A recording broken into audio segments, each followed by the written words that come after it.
আসসালামু আলাইকুম। কেমন আছেন সবাই? নিশ্চয়ই ভালো আছেন। এভাবে স্কুল চ্যানেলের পক্ষ থেকে আরো একবার স্বাগত জানাচ্ছি। আমি Farhad Miah, junior instructor electronics, Shariatpur polytechnic institute. Viewers, আমাদের আজকের আলোচ্য বিষয়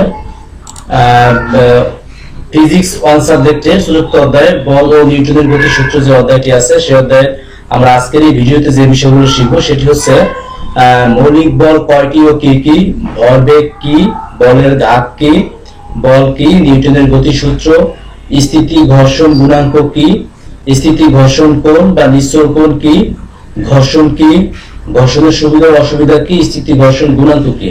তো এই হচ্ছে বিষয়। তো সেক্ষেত্রে আমরা এই বিষয়গুলো যদি শিখি, তো ইতিমধ্যেই আমরা এই অধ্যায় থেকে আরো 3 থেকে 4টি ভিডিও আগে দিয়েছিলাম। তো সেখানে আমাদের যে ম্যাথমেটিক্যাল প্রমাণগুলো ছিল বা বিভিন্ন সূত্রের প্রমাণ ছিল, আমরা সেগুলো কিন্তু দেখিয়েছিলাম। যেমন নিউটনের দ্বিতীয় সূত্র হতে P = mf এটা প্রমাণ, দ্বিতীয় সূত্র হতে প্রথম সূত্রের প্রমাণ, এরপরে আমাদের ভরবেগের দ্বিতীয় সূত্র। এই 3টি প্রমাণ বা ম্যাথমেটিক্যাল টার্ম আমরা কিন্তু ইতিমধ্যেই ভিডিও করে আমাদের চ্যানেলে দিয়েছিলাম। জাস্ট এই আমাদের এই অধ্যায়ে অন্যান্য যে বিষয়গুলো আছে যেগুলো খুব ইম্পর্টেন্ট, যে টপিকসগুলো একেবারেই না জানলে নয়, যে টপিকসগুলো থেকে প্রশ্ন এসে থাকে, আমরা আজকের এই ভিডিওতে সেই টপিকসগুলো নিয়ে আলোচনা করতেছি। তো এর মধ্যে যে বিষয়গুলো আছে সেটি দেখতে পাচ্ছেন আপনারা। মৌলিক বল কয়টি ও কি কি, এটি আমাদের অবশ্যই জানা প্রয়োজন। এবং ভরবেগ কি অর্থাৎ ভরবেগের সংজ্ঞা কি, বলের ঘাত কি, বল কি, এগুলো সংজ্ঞা যেরকম। এরপর নিউটনের গতিসূত্র, এটা অনেকবার পরীক্ষা এসে থাকে। এরপর স্থিতি ঘর্ষণ গুণাঙ্ক কি, স্থিতি ঘর্ষণ কোণ, নিশ্চল কোণ কি। জাস্ট আমাদের এই যে আমাদের যেগুলো দেখতে পাচ্ছি এগুলো সম্পর্কে একটু আমরা জাস্ট জানবো আর কি, এই হচ্ছে বিষয়। তো সেক্ষেত্রে এরপরে আমাদের এখানে যে মৌলিক বল আসলে 4টি। মৌলিক বল 4টি, যেগুলো হচ্ছে মহাকর্ষ বল, তড়িৎ চুম্বকীয় বল, সরল নিউক্লিয় বল ও দুর্বল নিউক্লিয় বল। আমি আবার বলছি, মহাকর্ষ বল, তড়িৎ চুম্বকীয় বল, সরল নিউক্লিয় বল ও দুর্বল নিউক্লিয় বল। এই 4টি হচ্ছে মৌলিক বল। এই 4টিকে মৌলিক বল বলা হয়। এরপর আছে ভরবেগ। ভরবেগ হলো কি? বস্তুর ভর ও বেগের গুণফলকে ভরবেগ বলে, এই বিষয়। তো একটা বিষয় হচ্ছে ভরবেগ। আমরা এর আগেও হয়তো বা কোনো একটি ভিডিওতে দেখিয়েছিলাম যে ভরবেগের সংজ্ঞা। সেখানে কিন্তু এরকম ছিল যে বস্তুর ভর এবং বেগের গুণফল, অর্থাৎ যে কোনো বস্তুর ভর এবং ওই বস্তুর বেগকে যদি গুণ করা হয়, তো যে গুণফল পাওয়া যাবে তাকে ভরবেগ বলা হবে। এবার হচ্ছে বলের ঘাত। বল ও বলের ক্রিয়াকালের গুণফলকে বলের ঘাত বলা হয়। আবার একটু খেয়াল করে শুনতে হবে, বল ও বলের ক্রিয়াকালের গুণফলকে বলের ঘাত বলে। বল ও বলের ক্রিয়াকালের গুণফল, অর্থাৎ আমাদের এখানে দুটি বিষয়, একটি হচ্ছে বল, একটা হচ্ছে কি বলের ক্রিয়াকাল। এই দুটোর গুণফলকে বলের ঘাত বলে। এবার হচ্ছে বল। বল আসলে কি? বলের সংজ্ঞা যেটি হচ্ছে যা স্থির বস্তুকে গতিশীল বা গতিশীল বস্তুকে স্থির করে বা করতে চায় তাকে বল বলে। অর্থাৎ বল হচ্ছে এমন একটা বিশেষ বৈশিষ্ট্য বা বিশেষ বস্তু না, একটা বিশেষ বৈশিষ্ট্য যা কি করে, একটা স্থির বস্তুকে গতিশীল বা গতিশীল বস্তুকে স্থির করে। অর্থাৎ হলো বস্তুর অবস্থানের পরিবর্তন ঘটাতে চায় তাকে বল বলা হয়। বল হচ্ছে বস্তুর অবস্থানের পরিবর্তন ঘটাতে। যদি বস্তুটি স্থির থাকে তবে তাকে গতিশীল করতে চায়, বা যদি কোনো বস্তু গতিশীল থাকে তাহলে তাকে স্থির করতে চায়, এই তাকে বলা হচ্ছে কি? বল। এই হচ্ছে বিষয়। আমরা বলের সংজ্ঞা দেখলাম। এরপরে যেটি দেখবো সেটি হচ্ছে আমাদের নিউটনের গতিসূত্র। আমরা জানি নিউটনের গতিসূত্র 3টি সূত্র আছে। এই সূত্রগুলো খুবই ইম্পর্টেন্ট এবং এই সূত্রগুলো বিভিন্ন সময় আমাদের কাজে লেগে থাকে। এই সূত্রগুলো দিক দিয়ে আসলে অনেক কিছু প্রমাণ করতে হয় এবং এই সূত্রগুলো বিভিন্ন সময় প্রয়োজন হয়। তো সেক্ষেত্রে আমরা এই সূত্রগুলো একটু দেখবো। প্রথমে যেটি আছে সেটি হচ্ছে বাহ্যিক বল প্রযুক্ত না হলে স্থির বস্তু চিরকাল স্থির ও গতিশীল বস্তু চিরকাল গতিশীল থাকবে। অর্থাৎ কোন বলে যদি বাহ্যিকভাবে বল প্রয়োগ করা না হয় তাহলে বলটি স্থির থাকলে স্থিরই থাকবে আর গতিশীল থাকলে গতিশীল থাকবে। অর্থাৎ আমাদের এখানে যেটি করতে হবে সেটি হচ্ছে স্থির বস্তুকে গতিশীল করলে বা গতিশীল বস্তুকে স্থির করার জন্য অবশ্যই বাহ্যিক বল প্রয়োগ করতে হবে। এটা হচ্ছে প্রথম সূত্রের যে সার কথা, সেটা হচ্ছে আমরা তারপর যেহেতু সূত্রটি খাতায় লিখতে হবে, খাতা লেখার সময় কিভাবে লিখতে হবে সেটি হচ্ছে বাহ্যিক বল প্রযুক্ত না হলে স্থির বস্তু চিরকাল স্থির ও গতিশীল বস্তু চিরকাল গতিশীল থাকবে। এই হচ্ছে আমাদের প্রথম সূত্র। দ্বিতীয় সূত্র হচ্ছে কোন বস্তু ভরবেগের পরিবর্তনের হার প্রযুক্ত বলের সমানুপাতিক এবং ভরবেগের পরিবর্তনের বলে দিয়ে ঘটে। একটি বিষয় খেয়াল রাখতে হবে, এখানে কি বলা হয়েছে? এখানে বলা হয়েছে ভরবেগের পরিবর্তনের হার আর আছে প্রযুক্ত বল, এই দুটোর সাথে সম্পর্ক। বলা হয়েছে কোন বস্তু ভরবেগের পরিবর্তনের হার প্রযুক্ত বলের সমানুপাতিক, অর্থাৎ যে আমরা যে বলটি প্রয়োগ করব সে বলটি হচ্ছে কি আমাদের ওই যেই বস্তুর প্রয়োগ করব ওই বস্তুর ভরবেগের পরিবর্তন হারের সাথে সমানুপাতিক, এবং ভরবেগের পরিবর্তন কি হয় বলের দিকে ঘটে, এই হচ্ছে বিষয়। তো সূত্রটি যেহেতু পরীক্ষা লিখতে হবে সেটা কিভাবে লিখতে হবে, কোন বস্তুর ভরবেগের পরিবর্তনের হার প্রযুক্ত বলের সমানুপাতিক এবং ভরবেগের পরিবর্তন বলের দিকে ঘটে, এইভাবে লিখতে হবে। এবং তৃতীয় সূত্র আছে কি প্রত্যেক ক্রিয়ারই একটি সমান ও বিপরীত প্রতিক্রিয়া আছে। যেমন আমি যদি কোনো একটি বস্তুকে ধাক্কা মারি তো সেক্ষেত্রে সেটা কিন্তু ওরকম একটা বিপরীত প্রতিক্রিয়া দেখাবে, অর্থাৎ আমরা যে কোনো ক্রিয়ারই একটি সমান ও বিপরীত প্রতিক্রিয়া আছে। এই হচ্ছে আমাদের নিউটনের গতিসূত্র। এই নিউটনের গতিসূত্রগুলো কিন্তু পরীক্ষায় বারবার এসে থাকে। তো আমি এই জন্য শিক্ষার্থীদের বলি যে এটিকে খুব গুরুত্ব দিতে হবে এবং এটিকে মুখস্থ রাখতে হবে। এই নিউটনের গতিসূত্র সংক্ষিপ্ত প্রশ্ন হিসেবে এসে থাকে। তো সেক্ষেত্রে যেহেতু সংক্ষিপ্ত প্রশ্ন হিসেবে এসে থাকে বা প্রমাণের সময় কাজে লাগে বা অঙ্ক করার সময় কাজে লাগে, তো সেক্ষেত্রে এই সূত্র তিনটিকে কোনোভাবে বাদ দেওয়া যাবে না, এই তিনটিকে অবশ্যই মুখস্থ রাখতে হবে, এই হচ্ছে বিষয়। এরপরে যেটি আছে সেটি হচ্ছে আমাদের স্থিতি ঘর্ষণ গুণাঙ্ক। সীমাস্থ ঘর্ষণ ও অবিলম্ব প্রতিক্রিয়ার অনুপাতকে স্থিতি ঘর্ষণ গুণাঙ্ক বলে।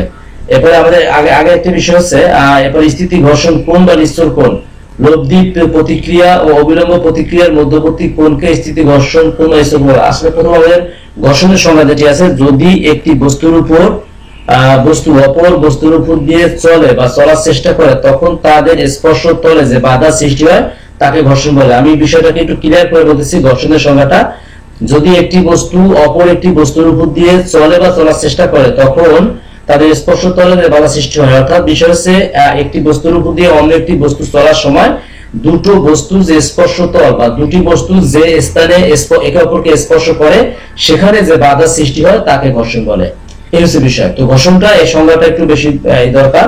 সেটা যখন একটি বস্তু অপর একটি বস্তুর উপর দিয়ে চলে বা চলার চেষ্টা করে তখন তাদের স্পর্শ তলে যে বাধা সৃষ্টি হয় তাকে ঘর্ষণ বলে।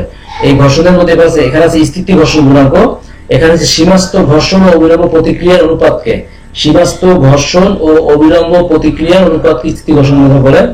স্থিতি ঘর্ষণ কোণ বা নিশ্চল কোণ, লব্ধি প্রতিক্রিয়া ও অবিলম্ব প্রতিক্রিয়ার মধ্যবর্তী কোণকে স্থিতি ঘর্ষণ কোণ বা নিশ্চল কোণ বলা হয়। এখানে আমাদের ঘর্ষণের সুবিধা অসুবিধা আছে।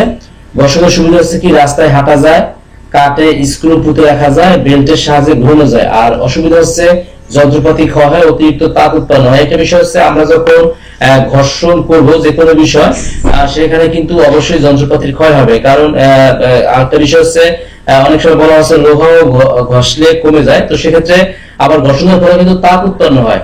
আর এখানে সুবিধা হচ্ছে কি রাস্তায় হাঁটা যায়, কাঠে স্ক্রু পুঁতে রাখা যায় এবং হচ্ছে বেল্টের সাহায্যে ঘোরানো যায়। এই হচ্ছে আমাদের ঘর্ষণের সুবিধা অসুবিধা, এগুলো একটু শিখে নিতে হবে আমাদের সকলকে।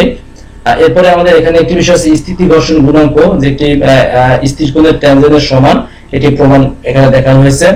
মনে করি ডব্লিউ ওজনের একটি বস্তু থিটা কোণে আনত আছে এবং বস্তুটি গতিশীল হওয়ার উপক্রম হয়েছে। এই অবস্থায় ডব্লিউ এর দুটি উপাংশ, একটি হচ্ছে ডব্লিউ কস থিটা প্রতিক্রিয়া বল আর দ্বারা এবং ডব্লিউ সাইন থিটা স্থিতি ঘর্ষণ বল এর দ্বারা নিষ্ক্রিয় হয়। এখানে আমাদের দুটি বিষয়, একটি হচ্ছে কি ডব্লিউ কস থিটা যেটি কি হচ্ছে প্রতিক্রিয়া বল আর দ্বারা নিষ্ক্রিয় হয় এবং ডব্লিউ সাইন থিটা যেটি হচ্ছে স্থিতি ঘর্ষণ বল F1 দ্বারা নিষ্ক্রিয় হয়। এখন সুতরাং তার মানে হচ্ছে কি ডব্লিউ সাইন থিটা সমান হচ্ছে F1 আর ডব্লিউ কস থিটা সমান হচ্ছে R।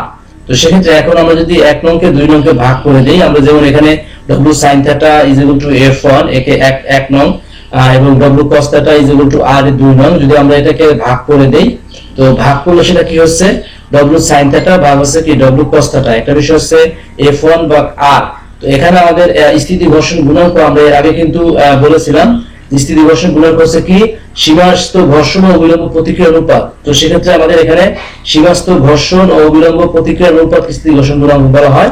তো আমাদের এখানে কিন্তু সীমাস্থ ঘর্ষণ হচ্ছে কি যে সীমাস্থ ঘর্ষণ হচ্ছে F1 অর্থাৎ স্থিতি ঘর্ষণ বল আর প্রতিক্রিয়া বল হচ্ছে কি R। তো এই দুইটার অনুপাতকে যেহেতু বলা হচ্ছে স্থিতি ঘর্ষণ গুণাঙ্ক, তো সেক্ষেত্রে এই দুইটার গুণাঙ্ক যদি আমরা এখানে মিউ এস দ্বারা প্রকাশ করি স্থিতি ঘর্ষণ গুণাঙ্ককে, তাহলে এটা সমান কি হয় আমাদের ডব্লিউ সাইন থিটা আর ডব্লিউ কস থিটা। আমরা যদি উভয় পাশে ডব্লিউ আছে ডব্লিউ যদি বাদ দেই তো সেক্ষেত্রে থাকে কি সাইন থিটা বা কস থিটা। আমরা জানি সাইন থিটা বা কস থিটা সমান হচ্ছে কি ট্যান থিটা, অর্থাৎ আমাদের যে স্থিতি ঘর্ষণ গুণাঙ্ক হচ্ছে কি যে স্থির কোণের ট্যানজেন্টের সমান, অর্থাৎ আমাদের যে কোণটি ছিল স্থির কোণ থিটা সেই থিটা ট্যানজেন্ট কোণের সমান। অর্থাৎ আমরা এখানে কিন্তু প্রমাণ হলো যে μs tan থিটা। এটি কিন্তু পরীক্ষা এসে থাকে, বিশেষ করে সংক্ষিপ্ত প্রশ্ন হিসেবে বিভিন্ন সময় এসে থাকে। তো সেক্ষেত্রে অবশ্যই এটি শিখে নিতে হবে, এটি পরীক্ষায় এসে থাকে। আমি যে বিষয়গুলো আলোচনা করলাম এটি হচ্ছে চতুর্থ অধ্যায়ে আমাদের যে আমরা ইতিমধ্যে আরো 3টি ভিডিও দিয়েছি, সেই 3টি ভিডিও দেওয়ার পরে যে বিষয়গুলো বাকি ছিল, বিশেষ করে ওই 3টি ভিডিও রিলেটেড যে বিশেষ করে আমরা তো সেখানে অবশ্যই ম্যাথমেটিক্যাল টার্মগুলো প্রমাণ করে দেখিয়েছি, এবং এখানে থিওরিটিক্যাল যে বিষয়গুলো আছে অর্থাৎ যে পড়ার মতো বিষয়, ছোট ছোট বিষয়, আমরা এগুলো একটি ভিডিওতে একসাথে করে দিলাম যাতে ছাত্ররা এই অধ্যায়ে ভালোভাবে প্রিপারেশন নিতে পারে। তো আমি আশা করি আমাদের আজকের এই ভিডিওটির মাধ্যমে আমাদের ফিজিক্স 1 সাবজেক্টের চতুর্থ অধ্যায়ের সকল বিষয় আমরা খুব সুন্দরভাবে শেষ করলাম। আমার মনে হয় না যে কোনো ইম্পর্টেন্ট টপিকস বাদ পড়েছে। আমি মনে করি যে আজকের এই ভিডিওতে যে টপিকস গুলো আছে এবং আমি আগে যে 3টি ভিডিও দিয়েছিলাম এই অধ্যায়ে, সেই টপিকস গুলো যদি একটা ছাত্র প্রিপারেশন নেয় তো সেক্ষেত্রে চতুর্থ অধ্যায় থেকে সে মোটামুটি সবগুলোই তার প্রিপারেশন হয়ে যাবে। আরেকটি বিষয় হচ্ছে আমরা যদি কোনো কারণে এখান থেকে যদি অঙ্ক আমি দেখবো যদি এখান থেকে অঙ্ক প্রয়োজন হয়, হয়তো সেক্ষেত্রে আমরা একটু অঙ্ক করে দেবো এই অধ্যায় থেকে। তো আশা করি ভিডিওটি তোমাদের ভালো লাগবে। ভিডিওটি ভালো লাগলে অবশ্যই লাইক, কমেন্ট এবং শেয়ার করবে। ইতিমধ্যেই যারা আমাদের এই চ্যানেলটি সাবস্ক্রাইব করেছো তাদের সকলকে ধন্যবাদ। তো আশা করি সকলে সুস্থ থাকবে, নিরাপদে থাকবে। এবং একটি বিষয় হচ্ছে আমাদের এই বর্তমান যে পরিস্থিতি সেখানে কিন্তু আসলে অনলাইনে ক্লাস করা বা বাসায় বসে ক্লাস করার কোনো বিকল্প নেই। আমরা যে ভিডিওগুলো দিচ্ছি সেই ভিডিওগুলো অবশ্যই দেখতে হবে এবং দেখে দেখে শেখার চেষ্টা করতে হবে। তারপরও কারো যদি কোনো জায়গায় সমস্যা থেকে থাকে, কারো যদি কোনো জায়গায় বুঝতে অসুবিধা হয়, তো সেক্ষেত্রে আমাদের এই ভিডিও লিংকে কমেন্টস করলে আমি অবশ্যই সেখানে রিপ্লাইয়ের মাধ্যমে তাদের সমস্যা সমাধানের চেষ্টা করব। তো আশা করি সকলে ভালো থাকবেন, সুস্থ থাকবেন এই প্রত্যাশায় আজকের মতো বিদায় নিচ্ছি। আল্লাহ হাফেজ।